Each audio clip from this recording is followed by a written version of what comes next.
Welcome to the Geopolitics Snapshot. This time we are taking a look at Chinese President Xi Jinping's visit to France, Serbia and Hungary, which was his first visit to Europe in 5 years. Now the first thing you might be asking yourself is, why specifically France, Serbia and Hungary? Well, understanding that will help us figure out what his visit was about and what it can tell us about the future of Chinese-European relations. Xi's first stop was France, where he met with French President Emmanuel Macron and President of the European Commission Ursula von der Leyen. Discussions here were not only about Chinese-French relations, but also about China's relationship with the European Union as a whole. Since his last visit in 2019, relations have gotten more tense and complicated. Back then, most of Europe was keen to deepen economic ties with China, with some countries even seeking to join the Belt and Road Initiative, China's grand infrastructure and investment framework. And while there were certainly points of contention, the dominating narrative was one of fostering cooperation. But in the 5 years since, a number of events have left deep marks on the relationship. Firstly, the 2020 pandemic, during which Europe's dependency on Chinese supply chains was painfully exposed. This encouraged some European leaders to try and reduce their dependence on China, a process widely coined as de-risking.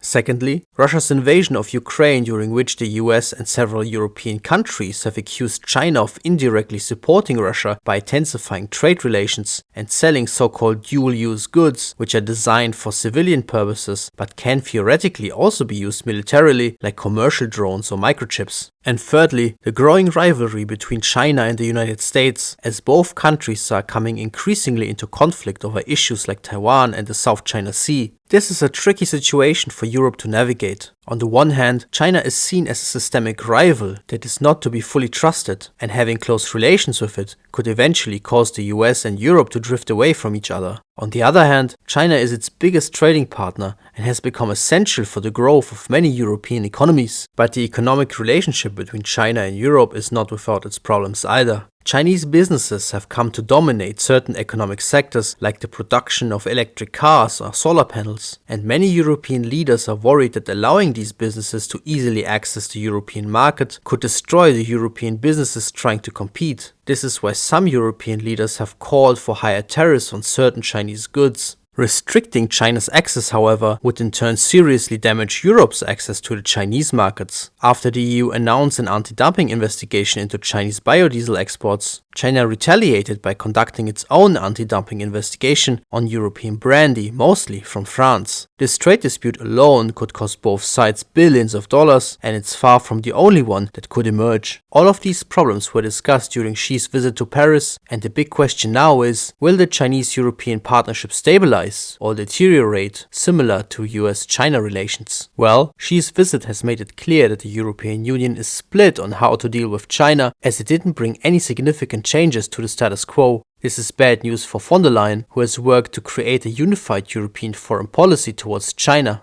However, countries like Germany rely on access to the Chinese markets and are therefore against economic restrictions for China. Other countries like France want to pursue a policy of strategic autonomy, which basically aims for the European Union to become less reliant on the US. Should the US one day decide to go for a more isolationist foreign policy, it would be important for the European Union to have a solid relationship with China, which could, at least in theory, help with dealing with Russia. Therefore, France is against aligning itself too close with the US when it comes to China. This is good news for Xi, since he prefers dealing with European countries on a bilateral level, giving China more leverage in negotiations. But Xi's long-term goal is to decouple China's relationship with the EU from its increasing conflict with the US. And at the moment, China seems to be successful at achieving that, as the European Union is unlikely to aggressively pursue de-risking in the near future, without its hand being forced to. Nonetheless, the relationship will remain tense, and none of the previously mentioned problems were really sorted out during the visit, and the signed agreements didn't bring any real changes. Xi next visited Serbia, which was arguably the most interesting and politically impactful part of his visit. In the last decade, Chinese-Serbian relations have intensified significantly. Today, China is Serbia's single largest foreign investor, and Serbia is going to be the first European country ever to have a free trade agreement with China starting in July 2024. This close partnership has been dubbed by Chinese and Serbian officials as the ironclad friendship, and Xi's visit elevated this partnership to a new level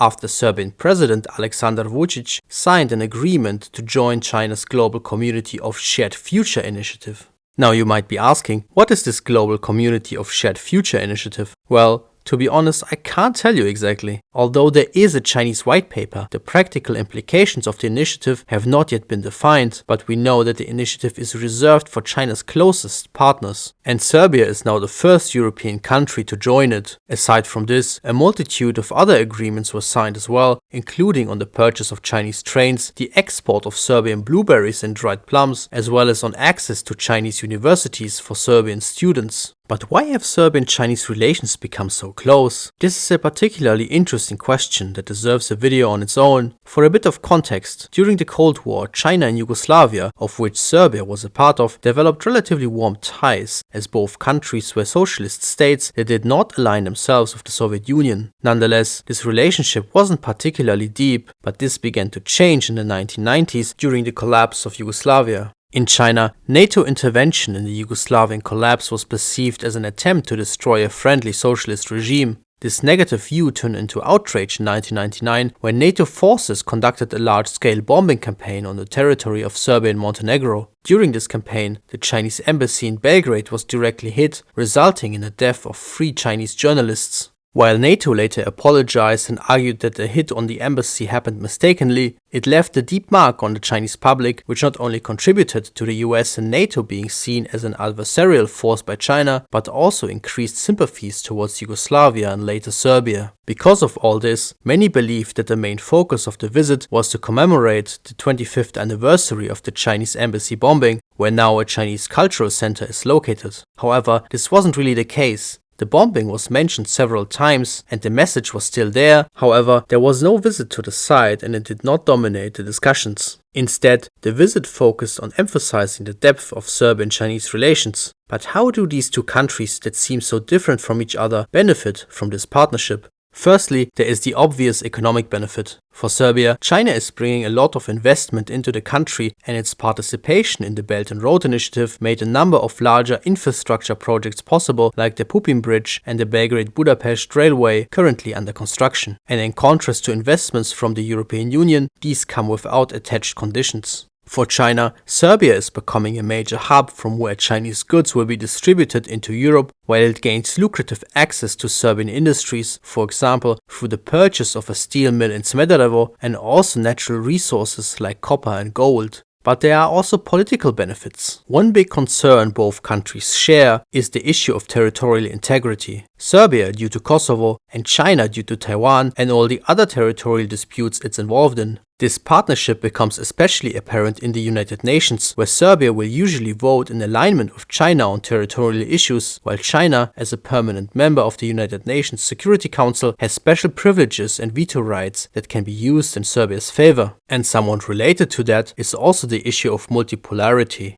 See, China wants to see the world move towards a multipolar and multilateral system, in other words, away from the dominant role in world affairs that the US currently has. And to promote that, it needs more proponents, and Serbia is a good candidate for that, as it is already highly critical of the US and NATO due to the events of the 1990s. Now, despite all of this, Serbia is still a candidate for EU accession, and is likely going to further pursue this path, but having deep ties with China presents an opportunity to have a better negotiating position with the European Union on issues like Kosovo, as it does not solely rely on EU investments that way. Another close but different partnership exists between China and Hungary, which was Xi's final stop during his trip. In contrast to Serbia, Hungary is a European Union member, which means that China faces many more restrictions in building up its presence in the country compared to Serbia. Nonetheless, Hungary is without a doubt the EU member that has built the strongest ties with China, a process that has been coined by the Hungarian government as opening to the East. Similarly to Serbia, Hungary is also a member of the Belt and Road Initiative and has thereby attracted a lot of Chinese investments. For example, it hosts the largest Huawei logistics and manufacturing hub in Europe and is in the process of becoming China's main European hub for the production of electronics and electronic vehicles. With all these investments being made in Hungary and Serbia, both countries also serve as Chinese advertisements for other countries in the region who may be flirting with the idea of deepening ties with China. During the visit, several agreements were signed on expanding cooperation, with the strengthening of ties being dubbed Golden Voyage of bilateral relations. The Chinese are sure creative with naming things. Now these developments have been heavily criticized by leaders from the EU, US and local opposition. In the Serbian case, deepening ties with China is seen as an obstacle to EU accession and could possibly undermine laws and procedures that were set up as part of the European accession process, and there are also environmental concerns. And in the case of Hungary, it is seen as a threat to the unity of the European Union, as Hungary will no doubt defend Chinese interests from within the EU institutions. In July 2024, Hungary will take over the rotating presidency of the Council of the European Union, giving it even more tools to do so. And there are concerns that the current economic and political cooperation could eventually expand into deepened military cooperation as well. In response to these criticisms, both Serbia and Hungary argue that it's their right to expand economic and political ties with China, especially when considering that other European countries like Germany and the Netherlands are also expanding their cooperation with Beijing, despite similar concerns.